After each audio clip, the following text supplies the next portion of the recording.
Bonjour Tony, bienvenue chez Orsactu.fr. On est revenu avec Camille sur sa saison de 2015 et la saison qu'elle va projeter en 2016. Vous, le papa de Camille, justement, comment vous voyez cette saison 2016 ?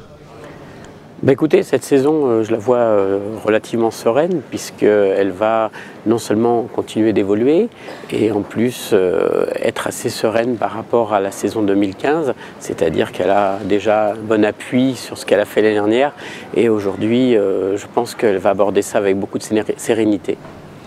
On lui demandait aussi, c'est vrai qu'on l'a vu beaucoup avec Pirol, vous justement, vous avez mis, je crois, en œuvre beaucoup de choses pour qu'elle ait des chevaux aussi à suivre.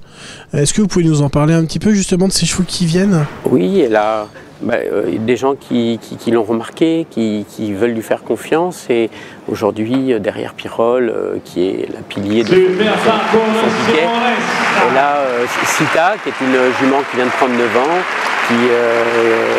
Il y a quelques mois qu'elle l'a, elle commence à s'améliorer de plus en plus, le couple se fait de plus en plus. Elle a un très bon 8 ans, un entier, un Calvaro unique qui progresse vraiment beaucoup et qui est un cheval qui a beaucoup de force et qu'il faut encore former. Et puis derrière, elle a encore 2 très bons 7 ans et notamment des chevaux pour courir les épreuves de vitesse dans les 135. Et donc je pense qu'elle va pouvoir voir l'avenir sereinement, mais bon, il faut continuer de former, quoi. On lui demandait aussi la version. Elle avait été beaucoup médiatisée en fin d'année.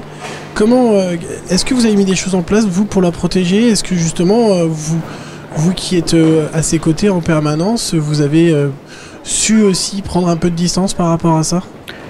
Oui, alors déjà, je ne suis pas le seul à la protéger par rapport à ça. Il y a aussi ma femme et tout son entourage. Et en plus de ça, on n'a pas protégé en fin d'année, on l'a surtout préparé. C'est-à-dire qu'on lui a dit, voilà, écoute, il faut rester les pieds sur terre. Comme on en discutait encore cette semaine, un cavalier sans son cheval, c'est un piéton. Hein, et donc il faut savoir rester humble. Et l'important, c'est les résultats qu'on va retrouver sur le terrain. Aujourd'hui, vous êtes là à Bordeaux sans cheval, ce qui n'est pas arrivé souvent. Est-ce que justement, ça change aussi les choses ? Vous prenez du temps pour faire d'autres choses ? Aujourd'hui, moi personnellement, je suis là surtout pour une de mes élèves, Marine Lebas, qui est 2e du Grand Prix hier.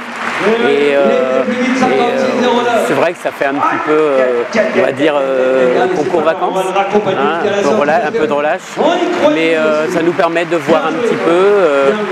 Camille aime regarder ce haut niveau, s'en imprégner et prendre des idées, regarder un petit peu comment il travaille à l'étranger. Et je pense que ça peut lui apporter beaucoup.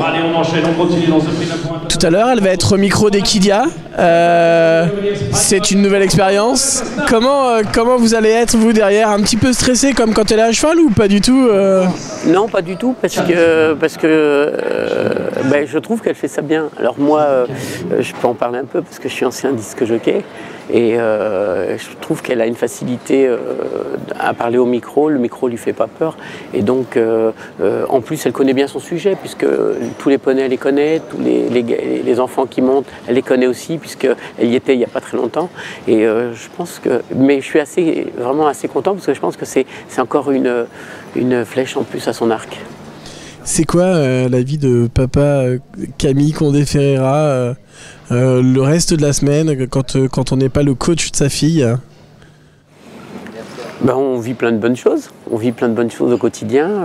On est quand même beaucoup dans l'équitation, mais à côté de ça, on vit des bons moments, du cinéma, on bouge et c'est sympa. Ouais. Merci beaucoup, Tony. Merci à vous. Merci.